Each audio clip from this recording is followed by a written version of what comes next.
Assalomu alaykum. Hop, biza bu darsligimizda C11 restyling mashinamizni konditsionerni qanaqa ishlatishni ko'rib chiqamiz. Hop. Nastroy konditsionerimiz mana bu yerda tegib turibdi, low. Hop. Nastroy konditsionerimizda C11 da 2 zonali bo'ladi.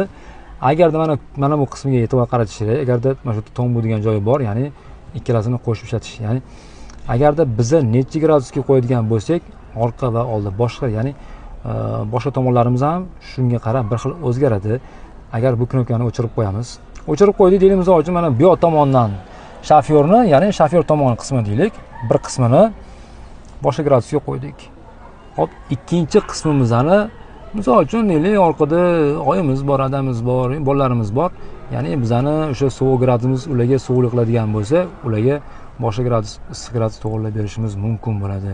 Yoki teskarisi, o'zingizga issiq qoling, orqadagi sovuq qilib bering, mana bu yerda xohlagan gradusimizni to'g'irlashimiz mumkin bo'ladi.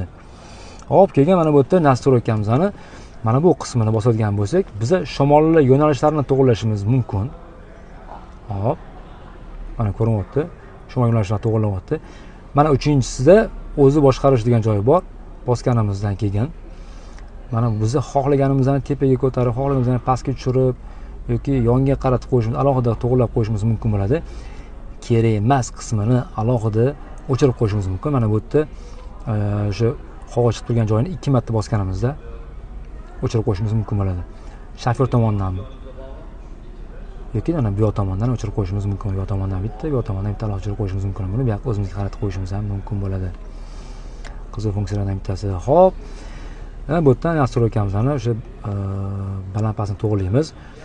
Mana bu yerda oyoq ostidan chiqishi, konditsionerni o'chirib qo'yishimiz, maksimal darajada sovutish, eko rejim. Mana busi salon ichki filtri bo'ladi. Salon ichki filtrida agar bu o'chirib qo'ydik, hozir yashil yoqsa yashil yonib turadi. Agarda salon ichki changlardan tozalab bo'lgandan keyin yashil bo'ladi. Agar changli holat bo'ladigan bo'lsa, bu mana shu yashil yonib turgani sariq yonib qoladi. Yana bu yerda keyin tashqaridan havo kirsin, chiqsin, mana shu narsalarimiz bu yerda.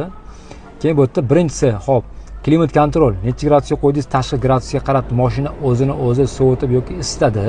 Ikkinchisi sovutish rejimi, uchinchisi isitish rejimi, to'rtinchisi bu yerda to'rtinchisini rejim ventilyatsiya deymiz, ya'ni o'sha havo, tashqaridan havo aylanib turishligi uchun. Mana uchta rejim xohlagan qo'yishimiz mumkin bo'ladi bu yerda. Bu bizani asosiy nastroykamizni tushuntirmoqchi bo'lgan funksiyalarimiz shulardan iborat edi. Keyingi nastroykamizda zenamizning holatini o'zgartirish yokida qo'shimcha funksiyalarni haqida ma'lumot beramiz. Bizani yo'qotib qo'ymas uchun bizga обязательно obuna bo'lib qo'yinglar. Xudo xolasa sekin-sekinlik bilan mashina lip motor haqida to'liq ma'lumotlar beramiz va har bitta funksiyasini qanaqa ishlatish, qanaqa nastroyka qilish haqida ma'lumot beramiz.